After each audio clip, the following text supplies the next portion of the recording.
XO TakeOver. Welcome back, guys, to a brand new episode of XO TakeOver. We are keeping it going, season 3, keeping it strong, and we are joined by another returning guest, Stargirl Holly. Welcome Yes. to the show. Hey EXO, I'm back. So, you are the only person to have been on all 3 seasons now. Wow, what an achievement that is. So, but for those who may not know you, do you want to give a quick introduction?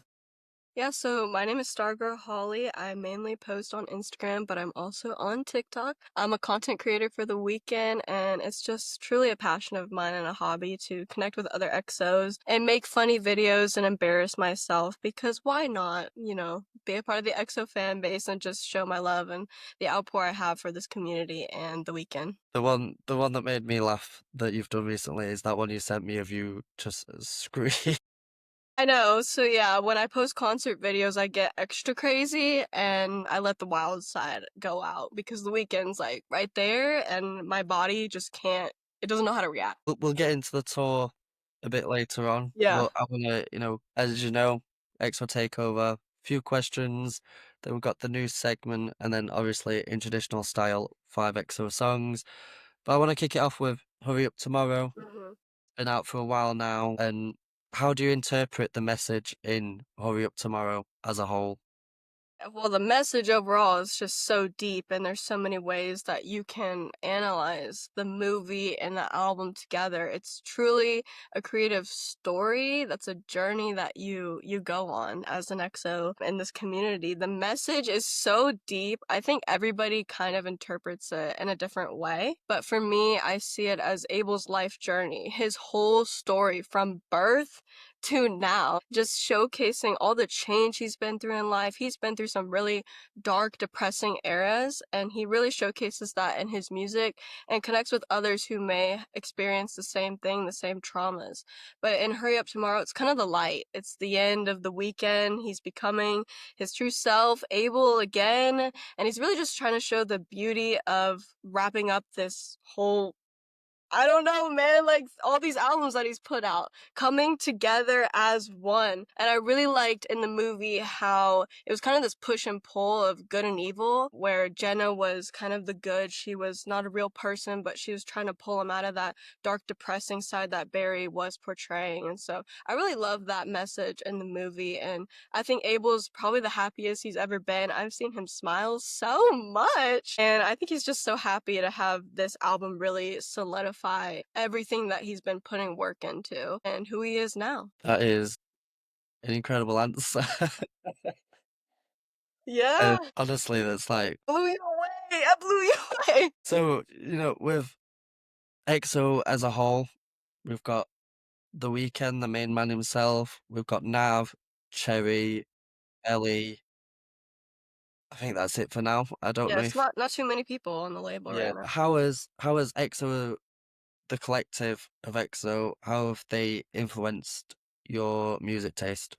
Yeah, well, I used to really be into that rap, like 21 Savage, Migos, that type of rap, coming out of the Atlanta, that's where I live. Since listening to EXO, I'm really guided toward that R&B style, kind of smooth, like kind of pop R&B. So I really like Bryson Tiller and Party Next Door, and also Brent Faiyaz. That's just kind of my vibe. And so I think EXO and The Weeknd, his style, as well as Nav and the others on the label, have influenced me to go more towards that way. I also really love Cherry. Since recording the last episode, I've been listening to her a lot, and I really, really do like her style of music, and her voice is so beautiful. So I've been kind of posting her songs here and there. I listened to her whole album, and I've been vibing out to those songs that she's been releasing. So I'm really happy to see her be the newcomer on the label, and she's doing really well. So hopefully we'll get to see a Cherry and the Weeknd collab soon. I don't know, we shall see. But yeah, they have really influenced my taste more towards that R&B style, and I'm glad for that because I love the artists that produce R&B songs, and that's just now my style now. It's been great to, we've had Cherry mentioned across a few episodes now, and it's so great to see her really start to grow as an Yeah, artist.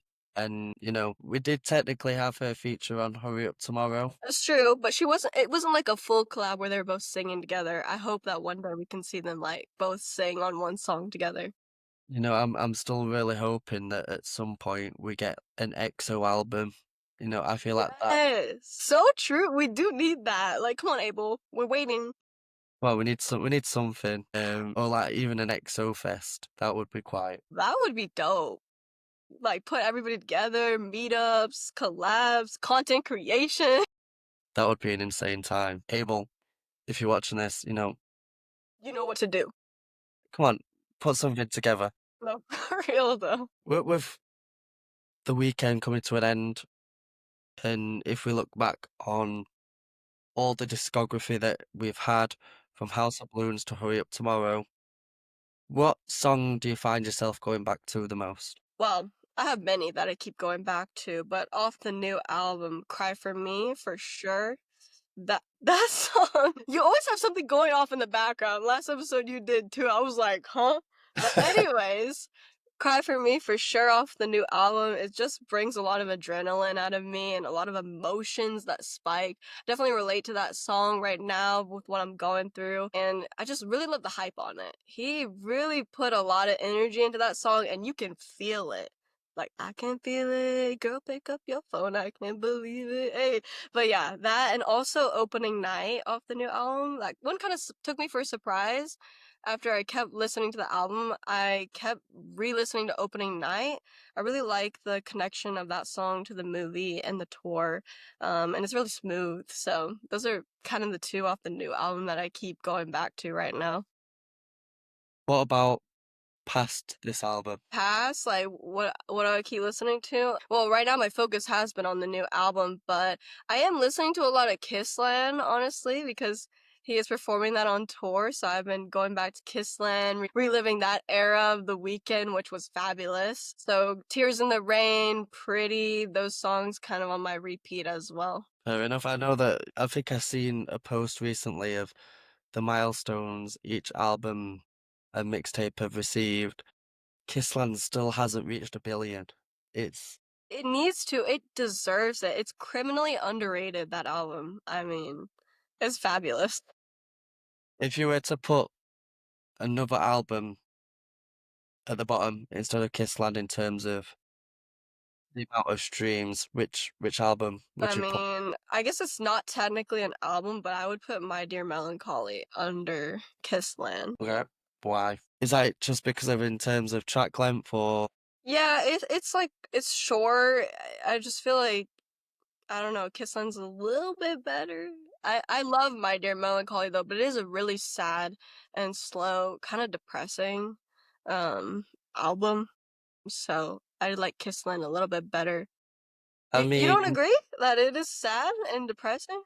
you could say the same about You Kissland to could an say the extent. same about Kissland, but it's not directly in your face like that. I feel like with My Dear Melancholy, it is like he's really into his emo boy era. But in Kissland, it's got a lot of diversity and complexity within it. Lots of interpretation, kind of like Hurry Up Tomorrow. Yeah, I understand what you're saying. Yeah. Yeah, hopefully in the coming weeks, Kissland will finally get that billion. Hopefully. I'll keep streaming it. I'll keep streaming it. Get it up there. People watching as well and listening, you keep streaming it as Keep well. We need streaming to Kissland. get it to 1 billion We before gotta the get end of it the there. But I know that, we spoke about Abel collaborating and maybe doing a EXO album or an EXO fest. Mhm. What what collaborations would you like to see in the future, either with Abel or any of the other EXO Yeah. members? I would say, like, you mean artists, right? I would say Little Uzi Vert because they did EXO Tour Live and then they kind of dropped off and I'm like, hello, that was fabulous. You need to run it back again. And also, he came out on the Little Uzi came out on the Atlanta stop in 2017 when I was there and performed EXO Tour Live, and that was probably the best moment I've ever had on tour with The Weeknd. So they need to get back together and do something because I'm waiting. But also, like I mentioned before, Cherry and The Weeknd, I would love to see that. I just think they would make such a beautiful, male female duo song. And of course, gotta shout out one of my favorites, Bryson Tiller. Come on, they did Rambo together and again just dropped off. Like, come on, you can't just leave us hanging with one really good song. They need to do another. And then, I said this before, but Bruno Mars, come on, come on.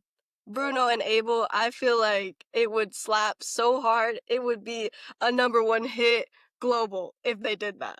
But I swear you said this back in season 1. I'm a big fan. I'm a big fan of that. That needs to happen, in my opinion. It has to happen before I die. I don't know, I can see it, but at the same time, it's like See it. because Their tones and the way they sing match so good.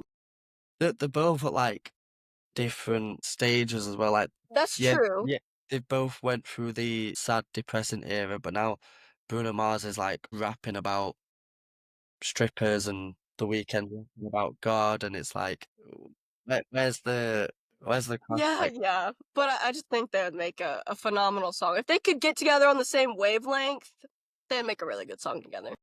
They'd make, like, a song about strippers and God or something. It'd be crazy. It'd be a number one hit, I'm telling you. Okay, we we'll have to wait and see for that one. Yeah, I stay feel tuned, guys. if that does happen, I can just imagine already you'll be on texting me like, "Guess who it's just dropped? I'd be so hype. Oh my gosh.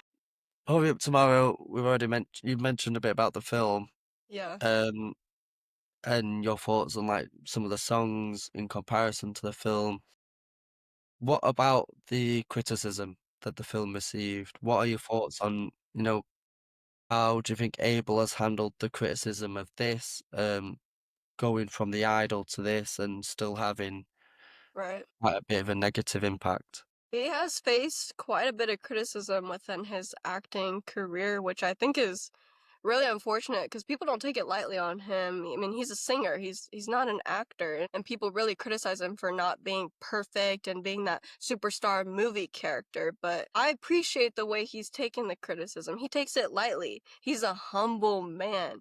He really does show us humans how you should react when you're faced with criticism. Like, don't take it so seriously. Don't bring all the drama and negativity in it. I think he's an example for all of us as humans that we don't need to take the haters so seriously and don't give them all that energy and attention. He really just plays it off and he does it for the fans. He did the movie for the fans, he did the idol for the fans, but also for himself to become an actor and he's growing. He's growing, people. Just give him, a little bit of leniency. And he's trying to, become an actor. He wasn't an actor before. He was a singer. So I just feel like people they need to take it more easy on him. But the way he handles it great. He doesn't let it get to him. He doesn't let it get him down from what I can see. Of course, we don't know behind the scenes how he's really feeling, but there's no need for excessive anger in this world and hatred. So I appreciate the way he's handled that. Do you reckon he'll be able to build acting career legacy like he has with music? Do you reckon he'll be able to get to that point where people are less critical about it and more supportive, the same way with his music? Yeah, I think he can. I mean, he's still, in his 30s. He's not that old. He has a lot more life to live and room to star in different films and do more of his own. So he has a lot of room for growth and improvement. I think he can if he really puts the effort into it that he can be like a Hollywood star. But he does what he wants. That's not what he's aiming for in the end of things. He's just acting because it's his passion and he likes doing it. And so I support that. You don't have to become the biggest Hollywood star to make it known, you know what I'm saying?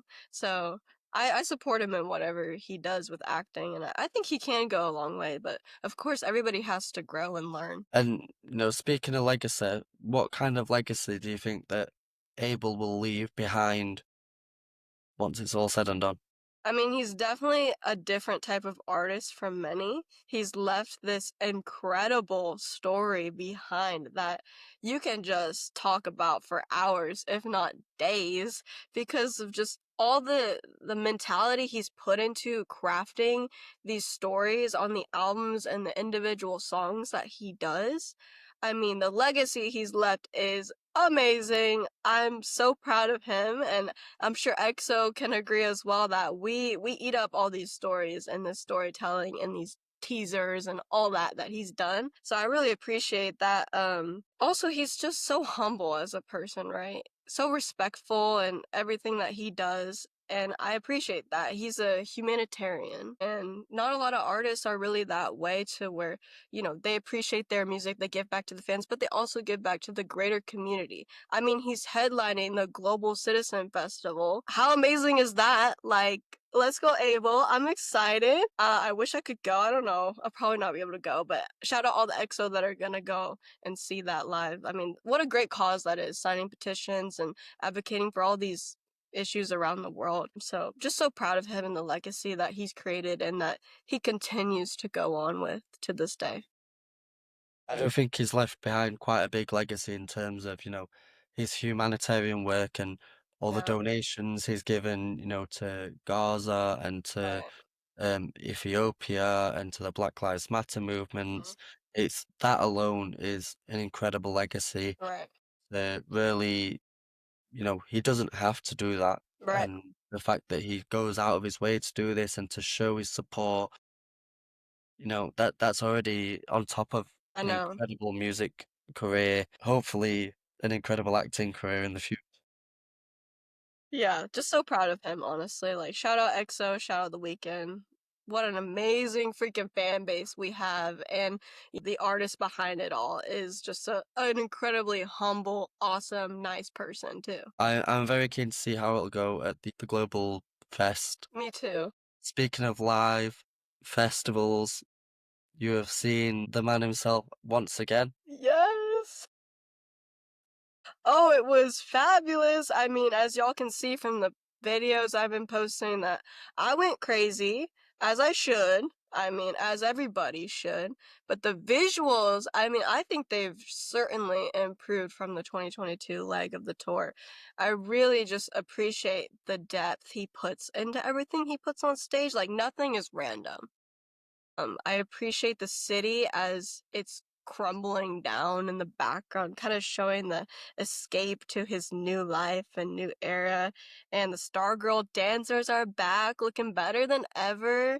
They kind of represent that mysterious struggle that's going on, like I mentioned earlier, the good and the evil behind the forces of his previous bad life, and now he's trying to break free and become a better person of his good life. And how do you say the statue's name? Sora Maya? Is that how you say it? Soyorama. Sora what? Soyorama.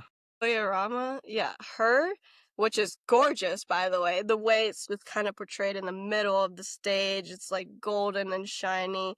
It's the future of his life and the lovers that he's been through as well. I love, like, on the tour when he goes up and he, like, just gently touches her and looks up, and he really puts into, like, his acting into the tour as well. So I appreciate that, how he engages with the whole stage, everything he's got on set, the lights, the wristbands. What an experience. And the fireworks at the end. I mean, wow, that blew me away. When that just started happening during Moth to a Flame, I was like, I knew it was coming because I've been watching tour stuff, but to see it in person, I was like, that is a great way to end the show, especially with Moth to a Flame. I feel like that really fits together. So thoroughly enjoyed the concert, hoping to go again here in Atlanta in just a couple days. So we shall see. How do you think it compares to the previous tours? Because I know that in the past American tour, you didn't get the statue Yeah, we got the moon. and you didn't get the moth to a flame at the end. No. So And I like, think, yeah, like more, I said, it improved. I remember when he did the America leg and he went to Europe, I was so mad because the Europe leg was so much better. So I'm happy he came back and I got to experience that. Also love that he interacts with the crowd during at a time and lets, a person sing. But I will say I'm very salty because I was front row and I did not get that experience. So that kinda irks me a little bit. But it's okay. It's okay. I'll put it off. Like, whatever. But yeah, he's improving. He's really doing a great job, and can only imagine how exhausting it is being on tour for this long, and he's just gonna continue. So proud of yeah. him for pushing through that. I mean, he's still got quite a few shows left to go, I and know. I think it goes all the way up until September, if Yeah. correct. And then hopefully we get Europe You're next up. year. Hopefully. Fingers But crossed. the real question is, how does he develop from here? Like, from the start of this, we had just the moon and the city, then Mhm. we had the moon, the city, the statue, and now we've got all the extra parts going out and the crumble. What's it gonna be like next? I honestly don't honestly, I can't even tell you, like, what is he gonna put on stage for Europe? Is it just gonna be the same thing? It can't be the same thing. He has to switch it up in some way. Also, love his outfit. Shout out all the sparkly things on his outfit. That really makes him, like, pop in the crowd. I love that. Like, his outfits always are just gorgeous and really fitting in with the themes, so I appreciate that too. Do you reckon we'll get a new mask as well for Europe? I feel like yes. Has to be, you know? Has to, Has to. Has to. right? The amount of masks that have been on these tours as No, well. right? It's so funny. It's just gonna become like it's gonna get to a point where it's just a full on Daft Punk helmet or No, for something. real. That'll be the Europe leg, right? Obviously, only time can tell with these things, as with most things, but I, for one, will definitely be there for Europe. Mhm. Who knows? Who knows what it'll be, but I'll be here Mhm. waiting. I wanna end the questions with sort of like online presence. You know, we're both content creators. How do you think Abel's presence online and rollout for this era have been in terms of like, in comparison to past times as well? I think it's been relatively good. I think I mentioned this in last season. I think it hasn't like when he was first coming out with the album and stuff, it hasn't been as spectacular, but I did really appreciate all the little like teasers of like baby Abel, like those visuals were really great. Those really I loved that. That just really excited me when I saw like baby Abel. Wow, baby Abel. And also baby Abel is what got me posted on his story. Also, you can probably see the picture back there. There's me on the Weekend story. There's Yeah. also a picture of me at the concert by a photographer, like shout out him. But anyways, I appreciated that, but I don't think it's as been as dramatic or cinematic as previous eras like Starboy and Dawn of Femme and After Hours. Those are really like thrilling and exciting. Not to discredit Hurry Up Tomorrow, it's just been a little bit different. But I do love how he's leaning into the tour visuals a lot and really leaning into this tour as like a guiding force. Really putting in the work into the all the photographers, shout out them. They're doing a phenomenal job and he keeps like reposting that. So I appreciate that. Like he's appreciating the work that's being done of the fans as they experience the tour, but also baby Abel. Come on. That's been the best part of this whole teasing and era is baby Abel, in my opinion. That's just the best part. Baby Abel. Do you think we'll see more of Baby Abel? I hope so. He can't just leave it off there because hello, Anita was pregnant and she didn't give birth, so like theoretically she's still gotta be pregnant. Like Maybe. where did Maybe. baby Abel go? Well, was he not in the animated music videos? Well, he was, but it's like there hasn't been a finality or a closing to Baby Abel yet, in my opinion. So I feel like he's gonna pop out of nowhere. Maybe he'll come out at the Europe tour. Baby Abel, special guest at the Europe tour. That would be crazy. How would that even work? I don't know. We don't know how Abel's mind works. He just comes up with things and we're like, whoa, didn't think of that. Fair enough. Again, again, it's one of those things we'll have to wait and see. Yeah. Baby Abel. Sorry, that is so goofy, but I love Baby Abel so It's just it's giving me like Mandalorian yeah. Baby Yoda vibes. No, it does. Yeah. But in terms of questions, Mhm. that is it. But before we get into our top five, it is time for the brand new segment, which is what I'm calling not a rip off of Family Feud. Um, there's six questions. Just give me the first answer that comes to your mind. Gosh, I'm scared. You're competing against all the other special guests this season, and the winner will receive an XO Season 3 trophy, which do not have, but just imagine it's here. Whoa. We're getting it at some point, just we don't know when. Okay. So, there is a total of 60 points to be won, but you could end up with 6 points. So, I'll go for the questions, just the first answer that comes to mind, and then we'll tally up the So point. nervous. Right, we'll start off with the first question. Name the best song by The Weeknd.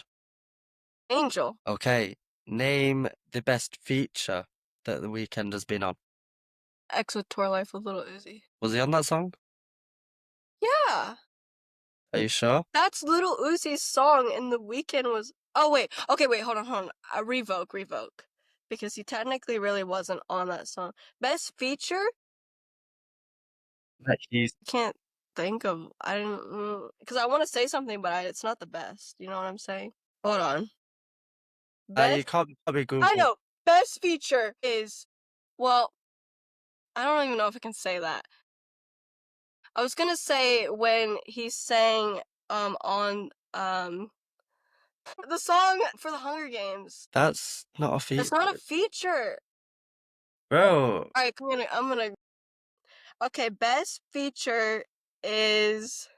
See, this is hard because. Okay, yeah, Rambo with Bryson Tiller. There's my answer. Okay. We're getting somewhere now. Sorry, that one tripped me, bro. Okay, name a song by The Weeknd with the letter beginning with W. There's a song on the. Song name with the beginning with W. Yeah, Wake Me Up. okay. That was a that was a bit quicker.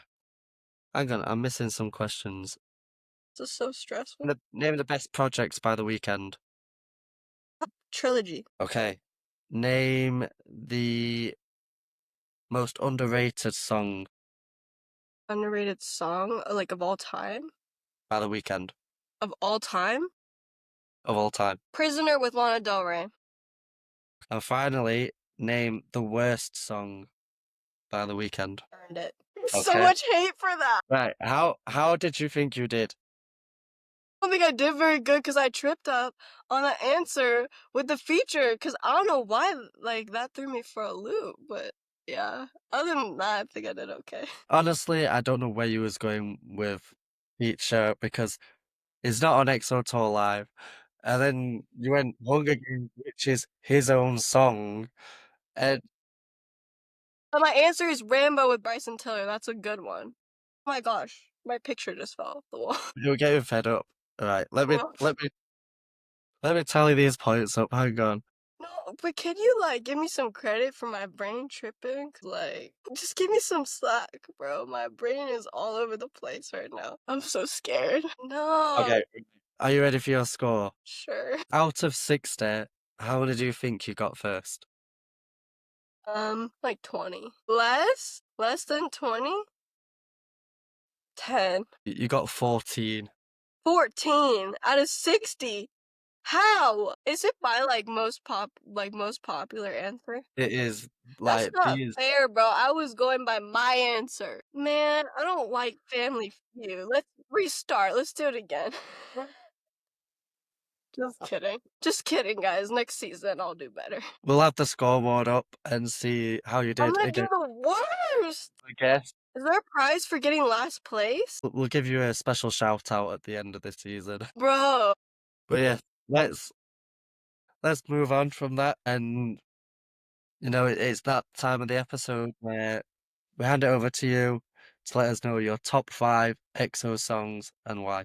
Okay, so I switched it up for this season. I chose all new ones. Because, I mean, I just feel like I was kind of repetitive and people don't want to see repetitiveness. So I chose 5 new ones for you guys. But before I say them, I do have to shout out Angel because it's my fave. So shout out Angel. I already shouted it out in the Family Feud and messed up my score. So yeah. So the first song, I kind of chose one from different eras of the weekend. So for 2015, we have Beauty Behind the Madness and Prisoner. I kind of already said that one too, but it's so underrated. It's so underrated, and it talks about him being in this toxic era where he's almost trapped. So I love the progression of these songs because they kind of fit into each other. It's kind of why I chose them. And then from 2018, we got My Dear Melancholy and Hurt You.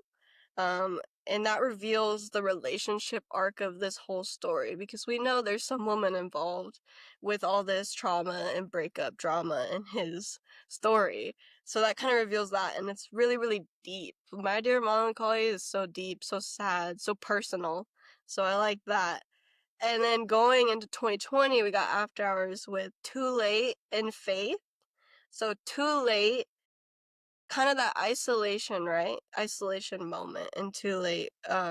Also shout out Angelo for the beat of that song. It's so good. And then we got Faith, which is a self-struggle song. Kind of an ending, and there's a lot of visualization with that. And then lastly, we got 2025 with Hurry Up Tomorrow and Red Terror. That's the connection to the movie. We got the POV of his mom and the breakthrough, and he's finally getting to the other side.